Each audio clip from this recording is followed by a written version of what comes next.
Yo, selamat pagi, selamat siang, selamat sore, selamat malam untuk Sobat Igniters dimanapun kalian berada. Kapanpun kalian nonton video ini, kembali lagi dengan gue di channel Igniter TV dalam segmen History, The Story About God in Me.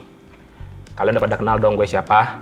Kali ini kita ada di episode 4, dan di episode 4 kali ini gue ditemenin dengan seorang temen, seorang anak muda yang keren, yang top.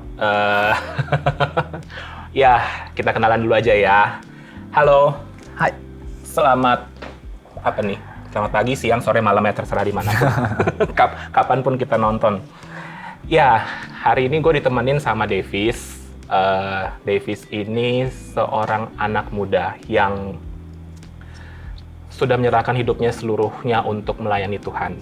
Ya, luar biasa nggak tuh? Oke, Davis, sehat? Sehat. Apa kabarnya? Selalu baik kan? Selalu baik. Puji Tuhan ya. Puji Tuhan. Terakhir kali kita ketemu kapan ya? Di SAB. Yang pas gue sekolah ya? Iya. Iya bener itu terakhir kali. Lagi di kantor. Belum pandemi itu? Belum. Oke, sekarang sibuk apa nih, Fis? Lagi kuliah. Lagi kuliah? Kuliah apa? Ngambil Master of Divinity. Master of Divinity. Untuk informasi teman-teman semua, kemarin itu Davis udah sekolah Alkitab ya? Ya udah. Kelas 1? Kelas 1, kelas 2. Kelas 2. Terus sekarang jadi ngambil kuliah lagi? Lanjut kuliah lagi. Oke. Itu kuliahnya di Indonesia atau di... Ya, dapat kesempatan buat kuliah di luar sih. Jadi ya saya ambil kesempatan itu ya, jadi F2 saya di luar. Oh gitu. Wah, jadi ini episode spesial banget nih teman-teman. Enggak lah. Oke. Terus jadi sekarang ini apa ya? Selain sibuk kuliah, ngambil master gitu, terus ada apa lagi nggak kesibukan Davis? Tentunya saya full timer di gereja, jadi ya apapun yang di gereja sedang berbuat ya saya bantu. Apa yang bisa saya bantu. Kalau di luar itu ya gimana sih pelajar lainnya belajar ya gitulah. Kalau eventnya ada waktu nyantai ya nyantai, olahraga ya olahraga, enggak ya enggak gitu. Di tempat pelayanan bokap ya? Suka olahraga? Suka. Olahraga apa? Kalau selama pandemi ini karena terbatas banget, cuman main di halaman belakang ada ring 1, jadi main basket lah gitu doang. Basket. Nggak jago-jago amat, tapi pendek gini. Oke, Davis, gue pengen nanya nih, dari kecil tuh, lu kepengen jadi apa sih? Pertanyaan ini agak lucu ya, agak bingung saya jawabnya, karena dari kecil emang cita-cita cuma satu gitu, pengen jadi pendeta. Pengen jadi pendeta? Wow, dari kecil? Dari kecil, karena biasa kan ya namanya anak ngelihat orang tua ya. Waktu itu saya inget banget lagi di SAC, ngeliat papa saya ngajar. Dari situ sampai hari ini timbul keinginan buat jadi pendeta. Jadi kalau ditanya cita-cita dari dulu ya pendeta. Pengen jadi pendeta. Nggak ada yang lain gitu. Biasanya kan kalau anak kecil tuh ditanya pengen jadi apa kalau gede? Dokter, pilot, apalah gitu. Enggak sih, karena dari kecil udah ngelihat sosok ayah kan, sosok papa gitu. Oke. Untuk jadi seorang pendeta itu apa ya? Pastinya lo kan mendengar panggilan Tuhan kan? Kapan tuh pertama kali? Nah, ini ngomongin panggilan nih seru nih. Kita mau bahas gimana nih? Nggak apa-apa, lo ngomong aja gimana gitu. Jadi gini, saya sekalian coba di sini sekalian berbagi ya. Buat teman-teman yang menonton mungkin ngerasa panggilan itu identik sama hamba Tuhan. Panggilan itu identik sama pendeta. Tapi sebenarnya Alkitab tidak mengajarkan demikian, gitu ya. Panggilan itu adalah identitas, dan identitas kita ditemukan dalam Tuhan. Jadi kalau pertanyaan, misalkan kita bisa bertanya anak muda, who am I, gitu kan? Itu harus diganti, whose am I? Kepunyaan siapa aku? Ketika kita mengarahkan atau mengalihkan pertanyaan tujuan hidup kita kepada pencipta kita, maka kita akan mengetahui tujuan hidup kita. Untuk mempermudahnya, contoh misalkan saya menciptakan inilah ya, ini barang yang terdekat dengan saya sekarang. Yang diciptakan mungkin nggak tahu dia tujuan hidupnya apa. Bagaimana cara dia tahu? Pertama, dia bisa nanya langsung ke penciptanya. Yang kedua, dia bisa melihat sekelilingnya dia. Oh, aku ada bot, aku ada ininya. aku ada tutupnya, dan aku ada isinya. Dan tujuannya apa, kegunaannya apa, fungsinya apa. Dan itu sudah merupakan clue apa yang Tuhan mau dalam kehidupan kita. Setiap kita diciptakan berbeda, setiap kita diciptakan unik, dan setiap kita punya panggilannya masing-masing.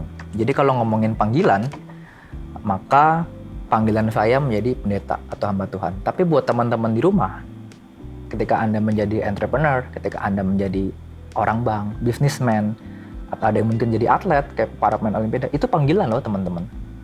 Dan Alkitab tidak membedakan adanya pekerjaan dan pelayanan. Pekerjaan itu haruslah menjadi pelayanan, gitu ya.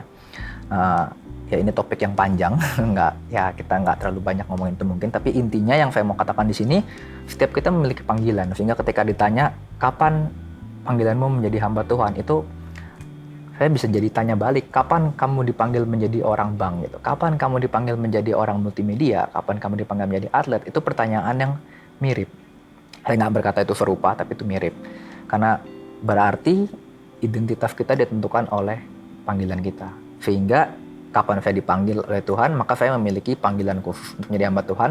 Tapi saudara-saudara baik Kak Stanley maupun teman-teman di rumah juga mempunyai panggilan khususnya masing-masing.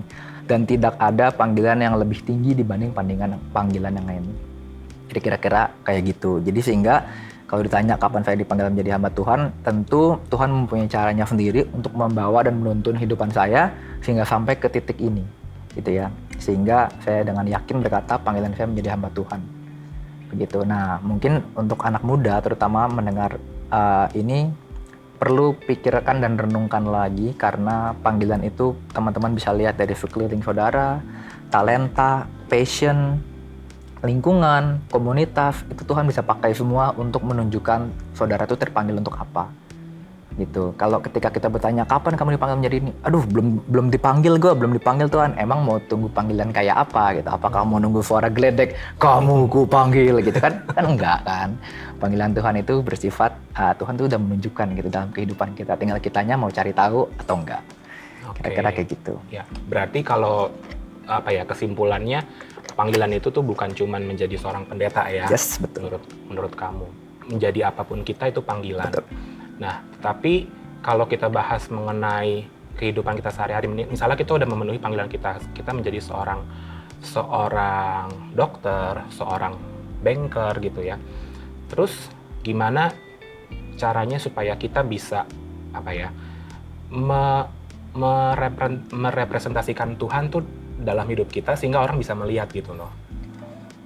Begini, tadi saya udah bilang panggilan kita adalah ketika kita di panggilan pertama, panggilan primer kalau saya bilang, itu ketika kita menjawab panggilan kita untuk percaya kepada Yesus. Ketika kita sudah bertobat dan kita sudah masuk dalam kerajaan Allah, maka kita punya panggilan sekunder, yaitu apapun yang kita perbuat yang mengakomodasikan panggilan primer. Sehingga artinya saya bilang apapun yang kita perbuat untuk kehidupan kita arahkan kepada Tuhan, untuk mempermuliakan nama Tuhan, untuk kemuliaan nama Tuhan. Nah, sehingga kita pun mengatakan berkali-kali dalam pekerjaanmu gitu ya. Perjanjian Lama juga mengatakan segala sesuatu yang kau perbuat, yang kau jumpai tanganmu dapat perbuatlah. Maupun perjanjian baru, engkau sudah diciptakan untuk melakukan segala hal yang baik, atau juga dikatakan lakukan semua kegiatanmu seperti untuk Tuhan dan bukan untuk manusia. Itu merupakan panggilan kita untuk mengakomodasikan apapun yang kita perbuat. Pekerjaan kita kah, pendidikan kita kah, kita buat semaksimal mungkin dan kita buat tentunya selaras dengan firman Tuhan. Ada 2 poin penting di sini, yaitu intentionality sama morality. Intentionality yaitu dari awal kita mau mempersembahkan pekerjaan kita, tubuh kita untuk Tuhan. Yang kedua adalah morality, sehingga apapun pekerjaan yang kita lakukan selaras dengan firman Allah. Yang berarti kita nggak bisa dong kita mencuri gitu ya, kita mencuri terus kita bilang ini buat Tuhan, ya nggak bisa. Itu nggak sesuai dengan firman Allah gitu. Simpelnya kayak gitu. Jadi bagaimana merepresentasikan Tuhan, ya bagaimana engkau menjadi sesuatu yang ya kita dipanggil untuk menjadi pembeda ya. Kita menjadi pembeda di dunia seperti ini gitu kan. Bagaimana kita melakukan pekerjaan kita sebaik-baiknya, bagaimana kita menjadi orang yang dapat diandalkan, bagaimana kita mempunyai jiwa yang excellent. Itu hal-hal yang paling simpel yang dapat kita lakukan di lingkungan apapun kita bekerja. Sehingga ketika orang lain melihat kita kita senang. Orang lain kita lihat, wah senang. Nggak, orang lain kita lihat, aduh dia lagi, kerjaan kagak pernah beres. Iya, kerjaan kagak pernah beres, pulang cepat mulu, gini mulu, gitu mulu, dengan segala macam keluhan lainnya. Itu tidak membawa berkat dan tidak membawa kemuliaan nama Tuhan. Iya, betul. Gue setuju sih. Nah, pastinya kita dalam menjalankan panggilan itu, entah apapun itu kita kan pasti punya tantangan ya. Betul. Davis juga punya tantangan. Betul. Bisa diceritain nggak ke teman-teman semua, apa sih tantangan lo melakukan panggilan ini dan gimana cara lo menghadapinya? Saya setuju banget dengan pertanyaan ini. Ketika misalkan kita dipanggil, misalkan teman saya misalkan Timo gitu ya, dipanggil menjadi atlet, tidak semerta-merta dia langsung berubah menjadi atlet super gitu. Satria Baja Hitam. Tidak semerta-merta dia langsung jadi jago, tidak semerta-merta betul. itu harus banyak proses yang dilewati untuk menjadi tahap menjadi itu sepenuhnya. Nah, sama halnya dengan panggilan, misalkan saya di sini jadi pendeta. Tentu saya punya banyak tantangan bagaimana ya kejamnya dunia sekarang, pandangan-pandangan yang salah dalam dunia, bagaimana saya menjawab tantangan-tantangan itu, bagaimana saya mengisi pemahaman saya dengan firman Tuhan sehingga dapat memberikan jawaban yang tepat bagi para penanya. Dan bagaimana tentunya saya dapat mengakomodir apa yang Tuhan percayakan kepada saya untuk dilakukan kepada teman-teman yang lain, untuk menjadi berkat bagi teman-teman yang lain. Tentunya setiap pendeta punya panggilannya masing-masing. Punya pendeta pun punya gayanya masing-masing, dan apa yang Tuhan taruh kepada saya, bagaimana saya menjalankannya itu. Dan salah satunya sih kalau saya bilang, kalau dari kasus saya, dari belajar gitu ya, bagaimana saya belajar, bagaimana saya melaksanakan pendidikan saya, bagaimana saya mengisi hari-hari saya untuk belajar sehingga pada saat nanti ada waktunya, pengetahuan saya juga dapat terpakai untuk mempermuliakan nama Tuhan gitu. Oke. Nah, kalau menurut Davis nih, boleh dikasih tahu nggak ke kita apa arti definisi dari melayani Tuhan? Udah disinggung tadi kalau melayani Tuhan itu tidak dibedakan ya. Ini bukan khotbah, jadi saya nggak akan terlalu gimana. Tapi intinya dia mempunyai kata yang bahkan akar kata yang sama gitu dalam Alkitab. Baik Perjanjian Lama maupun Perjanjian Baru. Dalam mandatnya Allah pun pertama-tama kepada manusia bekerja, tetapi itu juga hal yang sama dengan worship and obedience, pelayanan dan ketaatan. Jadi bagaimana kita menghidupi pekerjaan kita seperti pelayanan kita. Begini, kalau misalkan kita bilang kehidupan kita harus selalu melayani Tuhan gitu kan ya, masakan kita satu minggu cuma satu kali ke gereja dan kita berkata hidup kita sepenuhnya untuk Tuhan. Itu cuma 2 jam loh gitu kan. Hari Minggu ke gereja itu cuma 2 jam loh. Senin sampai Sabtu gimana? Minggu di luar jam gereja gimana gitu kan. Lalu bayangan kenapa kok seolah-olah kita agak kurang fair gitu. Kita ngomong kalau misalkan entah pengerja di gereja atau teman-teman kita pemuda, ada kan tuh yang tiba-tiba rajin datang ke gereja ngepel gitu kan. Waduh, pelayanannya hebat banget gitu. Atau misalkan tiap minggu main musik gitu kan, ada kan tuh pemain musik sejati itu aja yang main. Wah, tiap minggu pelayanan mulu gitu. Tapi kenapa kalau misalkan contoh kita panggil band main musik di gereja buat mengiringi ibadah, kenapa kita nggak mengatakan itu pelayanan gitu? Atau mungkin kita lihat pembangunan gereja yang besar gitu, kita melihat tukang bekerja Senin sampai Sabtu setiap hari 10 jam bangun gereja loh, ngaduk-ngaduk tanah, ngaduk-ngaduk semen, lebih capek daripada kita. Tapi kenapa kita nggak bilang mereka pelayanan? Berarti ada suatu perbedaan kan di sini. Kita menerangkan perbedaannya adalah apakah kita mengarahkan hati kita kepada Tuhan, kita menyerahkannya kepada Tuhan, apakah kita melakukannya dengan tujuan untuk mempermuliakan Allah atau tidak. Sehingga dapat saya katakan di sini, simpulkan bahwa setiap pekerjaan kita yang kita anggap sekuler, ketika kita melakukannya dengan ketaatan akan firman dan kita penyerahan kepada Tuhan dengan tujuan untuk mempermuliakan Allah, itu merupakan pelayanan. Sehingga pelayanan itu nggak cuma di gereja.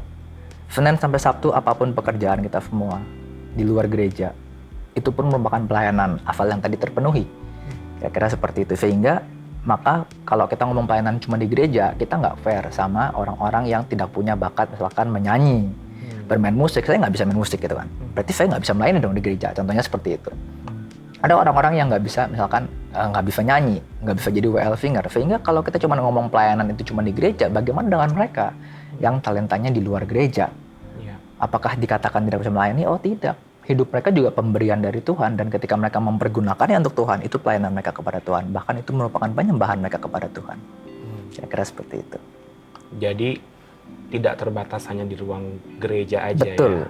Oke. Terus kira-kira punya nggak nih, Davis punya tips nggak ke teman-teman semua yang nonton video ini? Gimana cara kita untuk kita mengetahui bidang kita supaya kita bisa melayani Tuhan dimanapun kita berada? Mungkin kan ada teman-teman juga yang masih beranggapan, aduh saya nggak bisa nyanyi, aduh saya nggak bisa main musik, berarti saya nggak bisa melayani Tuhan gitu. Gimana, ada nggak tipsnya buat teman-teman semua? Tips saya, kenali dirimu gitu. Kenali Gimana dirimu, mengenal, lihat Tuhan kasih apa, Vi. Dari awal Tuhan dalam kehidupan saya, bakat apa yang Tuhan kasih kepada saya, kehidupan saya dituntun kemana. Kalau teman-teman cuma anggap itu sebagai kebetulan teman-teman ada di titik sampai hari ini, itu merupakan sebuah kerugian. Karena kita sebenarnya harus melihat perjalanan hidup kita, Tuhan tuh udah kasih apa aja, Vi. Keluarga kita kayak apa, lingkungan kita kayak apa, bahkan komunitas kita kayak apa. Gitu. Kalau teman-teman udah benar-benar kepepet, mungkin teman-teman bisa tanya ke mentor di gereja atau orang-orang sekitar. Tanya, kira-kira menurut teman-teman, menurut mereka, kelebihan kita ini apa? Kadang ada sesuatu hal yang orang lain lebih bisa lihat daripada kita. Sehingga kalau kita udah tahu itu, kita mulai explore itu, kita mulai explore. Seiringnya waktu kita akan mengetahui ini loh yang Tuhan mau dalam hidupku, gitu. Ini loh. Jadi kalau untuk sekarang sih ya aku bilang explore aja, lakukan aja apa yang teman-teman sedang lakukan sebaik-baiknya. Lihat Tuhan buka jalan kemana. Itu mulai namanya different ya, mulai memperhatikan, mulai menyaring, mulai mendengar. Suara Tuhan itu nggak terbatas kayak orang mungkin bilang yang audible atau yang apa. Berapa banyak sih sekarang orang mendengar suara audible dari Tuhan gitu kan? Iya. Suara Tuhan itu dapat dinyatakan di mana aja, lewat apa aja. Tuhan kita dapat menggunakan apapun untuk menunjukkan tujuan hidup kita seorang pribadi, tujuan hidup seorang manusia. Kayak tadi saya bilang, umpama kita bisa lihat ini air kegunaannya apa, kita bisa lihat dari apa fitur yang dia punya. Gitu. Nah, apa fitur yang kita punya sekarang? Kalau ayatnya itu sebenarnya ada di Roma 9 ayat 20 ya. Siapakah engkau yang ciptaannya bisa protes ke yang ciptain gitu. Kenapa engkau bikin aku begini? Daripada protes, mending kita hidupi kehidupan kita sesuai dengan tujuan kita diciptakan. Iya, benar. Soalnya kadang ya kita sebagai anak muda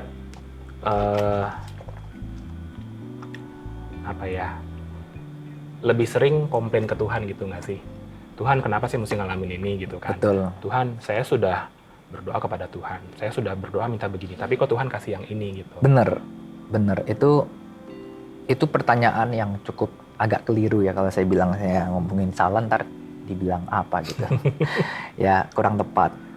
Karena kembali lagi kalau kita lihat di Roma 11 ayat 36, sebab segala sesuatu adalah bagi Tuhan, dari Tuhan, untuk Tuhan, dan bagi Tuhan. Kemuliaan sampai selama-lamanya. Kira-kira seperti itu ya. Jadi sehingga apapun di dalam kehidupan kita harus melihat kembali kepada Tuhan, gitu ya. Kita harus lihat. Jadi daripada kita bertanya kenapa aku ada di situasi ini, kita balik. Di situasi ini apa yang aku dapat perbuat kepada Tuhan, gitu. Karena itu berarti menjadikan Tuhan sebagai pusat hidup. Jadi malah kalau kita bilang Tuhan aku udah doa, Tuhan aku udah pelayanan, itu seolah-olah kita melakukan pelayanan supaya Tuhan melakukan sesuatu untuk kita.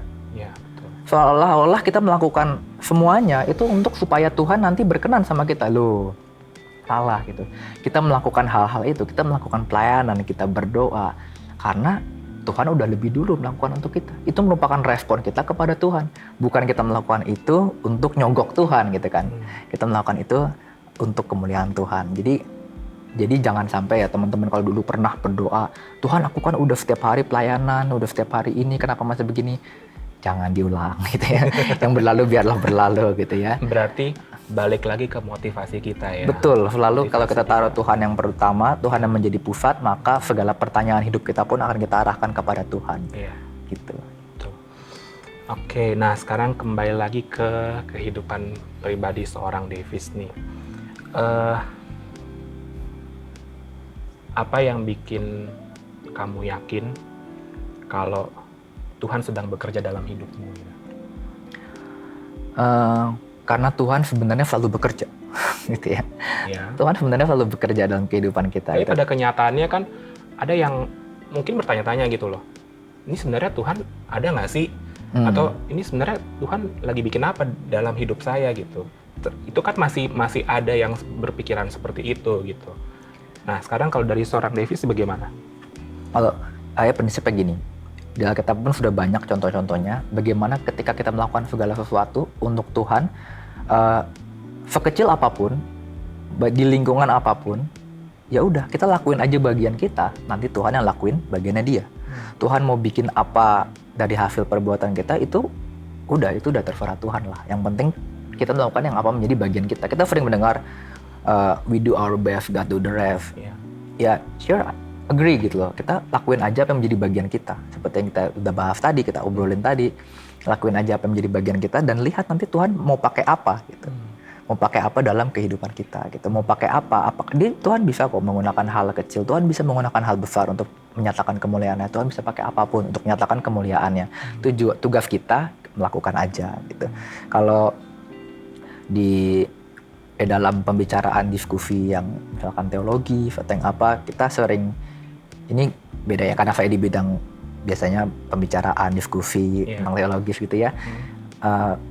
Ada sebuah istilah kita menaruh kerikil kita menaruh kerikil, entah kalau sebenarnya istilah kerikil itu karena itu cukup mengganggu ya. Kerikil di sepatu kan cukup mengganggu tapi nggak cukup besar untuk menjatuhkan gitu, nggak cukup besar untuk menjadi hantangan. Kita menaruh kerikil, misalkan kita lagi ngomongin gini, kita diskusi gini, bagaimana saya merepresentasikan Tuhan dalam kehidupan kita, bagaimana kita membawa sesuatu yang baru, kita kayak taruh kerikil ke pikirannya misalkan Kak Stanley gitu ya, sehingga ya udah saya udah ngomong apa aja nanti saya tinggal, tapi kerikil itu akan mengganggu gitu kan, kira-kira suatu saat akan kepikiran, nanti Kak Stanley cuma mikir iya ya tadi dia ngomong begini, kira-kira begini, kira-kira begitu. Nah saya rasa hal ini pun nggak berlaku cuma dalam diskusi, dalam apapun yang kita berbuat, perbuatan kita akan menentukan apa yang kita taruh di dalam hidup orang lain. Contoh gampangnya gini deh, kalau misalkan dalam organisasi, misalkan dalam sekolah, kayak dalam pekerjaan kita bagus terus, pekerjaan kita baik terus. Nanti ketika suatu saat ada project, atasan lagi mikir, aduh kira-kira nih kasih ke siapa ya? Tiba-tiba, oh iya ini kerjaannya bagus nih, ini oke nih, kayaknya bisa dipercaya nih. Nah, itu kan udah sesuatu yang dipikirkan, itu sudah kerikil yang saudara tanam sebelum-sebelumnya gitu. Saudara padahal ketika melakukan pekerjaan itu motivasinya nggak ke situ, motivasinya cuma aku mau melakukan ini yang terbaik untuk Tuhan sehingga aku dapat melayani sesama gitu ya. Namun ketika nanti waktunya yang akan datang, Tuhan bisa pakai perbuatan teman-teman semua, perbuatan kita semua. Ya suatu saat nanti tunggu aja waktunya Tuhan, baru kita akan melihat bersama-sama Tuhan mau melakukan apa dari apa yang kita perbuat sekarang. Tuh. Ya, berarti ya dalam arti lain mengalir aja bersama Tuhan gitu kan. Dibilang mengalir, ya boleh sih, cuman bagaimana ya? Ya pokoknya ya oke lah, kita sementara go gitu itu dulu ya. Lakukan aja pekerjaan teman-teman bersama dengan Tuhan, miliki perencanaan apapun yang teman-teman lakukan. Kan sekali lagi kita belajar manusia bisa berencana tapi Tuhan yang memberikannya gitu. Jadi misalkan kayak kasus saya misalkan pilih kampus gitu, setelah pilih-pilih dari segala macam, ujungnya Tuhan yang membawa kepada suatu tempat gitu. Misalkan terus teman-teman misalkan pilih tempat kerja, ya ketika teman-teman berdoa, ketika teman-teman mulai aktif ya, jangan cuma berdoa dan meninggalkan gitu ya. Berdoa dan aktif, melihat-lihat, menimang-nimang sambil terus didoakan, Tuhan akan membawa kita kepada suatu tempat yang baru di mana di situ pun kita bisa menjadi berkat buat sesama. Tuh. Pernah nggak misalnya nih kita udah berdoa, ini bicara mengenai pilihan ya, kita udah berdoa terus Tuhan kayaknya bawa saya ke jalan yang ini bukan ke jalan yang ini gitu, tapi pas setelah lu jalanin yang ini kayaknya salah deh. Bisa, ketika kita salah jalan Tuhan akan tarik lagi gitu. Tuhan akan bawa kita kepada jalan yang benar. Nah, tinggal pilihannya kita mau apa enggak gitu kan. Jadi ya pasti kalau pilihan yang salah tentu pernah ada kalanya ya kita nggak berdoa, sembrono, terlalu mempunyai motivasi yang salah, akhirnya kita agak ya menyimpang, meskipun sudah mengerti tapi pas mengerti firman ya oke ngerti, tapi pas melakukannya agak meleset gitu kan. Tuhan punya banyak cara juga untuk menarik kita kembali ke jalannya gitu. Caranya pasti beda-beda setiap orang. Iya benar. Terus ini mungkin pertanyaan terakhir kali ya. Gak apa-apa. Kita ngomongin tadi kan kita udah ngebahas dari apa ya, panggilan, tentang pelayanan.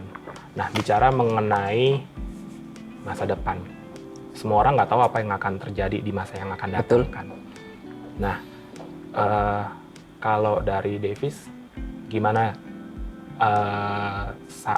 tips atau apalah anything yang bisa kita bilang ya, supaya teman-teman kita nih mungkin masih ada yang khawatir, gimana ya masa depan gue kayak gimana ya, terus apa ya, nanti gue 5 tahun yang akan datang nih akan seperti apa gitu.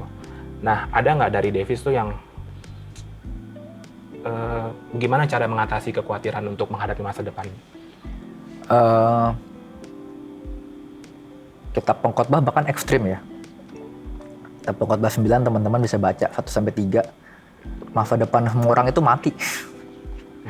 Semua orang mau baik, mau jahat, mau kaya, mau miskin, mau rohani, mau enggak, semuanya pasti mati. Cuman karena semuanya itu mati, maka pas lagi hidup bekerjalah gitu kan. Kira-kira seperti itu. Jadi masa depan kita nggak ada yang tahu, betul. Yang bisa kita lakukan adalah respon kita terhadap masa sekarang. Maka dari itu hidupilah hari kita dengan meresponi apa yang kejadian yang sedang terjadi. Kira-kira begitu. Kita bahkan nggak tahu hari esok ada apa, gitu kan.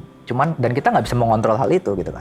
Kita nggak bisa mengontrol hari esok, kita nggak bisa mengontrol kematian, kita nggak bisa mengontrol banyak hal yang kita nggak bisa kontrol. Tapi yang dapat kita kontrol adalah bagaimana respon kita terhadap situasi yang kita hadapi dan yang akan hadapi.